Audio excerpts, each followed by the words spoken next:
Alors, on fait la relecture de la dictée du jour. On commence par l'accord sujet-verbe. Les musiciens de jazz ont quelquefois la possibilité d'improviser. Qui est-ce qui ont quelquefois la possibilité d'improviser? Le sujet, ce sont bien les musiciens de jazz. On pourrait le remplacer par le pronom personnel « il » au pluriel. Le verbe « avoir » est donc conjugué au présent à la troisième personne du pluriel. Très bien. Ils peuvent jouer sans suivre la partition. Le sujet, c'est bien le pronom personnel « il » à la troisième personne du pluriel et le verbe « pouvoir » est bien conjugué au présent. Il fallait bien mettre à la fin « ent ». Jouer est à l'infinitif. Alors, on va maintenant passer aux accords. On entoure tous les déterminants. Alors ici, Enzo m'a fait un travail remarquable. Tout est excellent. Alors, les musiciens. Alors là, il y a un petit C en trop. Les musiciens, M-U-S-I-C-I-E-N-S. Il ne fallait pas oublier le S ici.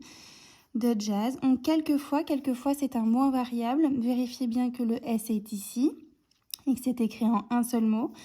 La possibilité, alors là, c'est un nom féminin et pourtant, la terminaison de ce mot, c'est E accent aigu. Il n'y a pas de E à la fin. Et pour le son S, il fallait bien mettre les deux S. D'improviser. Si on remplace ce verbe par un verbe du troisième groupe pour savoir la terminaison, est-ce que c'est E ou est-ce que c'est ER? On pourrait dire les musiciens de jazz ont quelquefois la possibilité de vendre, puisque vendre est à l'infinitif.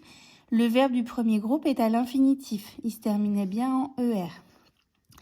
Attention ici, devant le P, il fallait mettre le M. Rappelez-vous, MBP. Donc, ils peuvent jouer. Encore une fois, on se pose la question, est-ce que c'est E ou ER? Donc, ils peuvent vendre. Encore une fois, c'était ER, très bien. Sans suivre, à l'infinitif. La partition, alors là, le son S s'écrivait avec un T.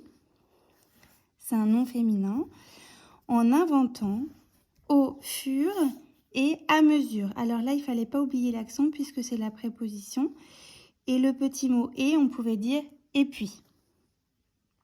Et voilà, c'est parfait. Excellent travail. Bravo Enzo.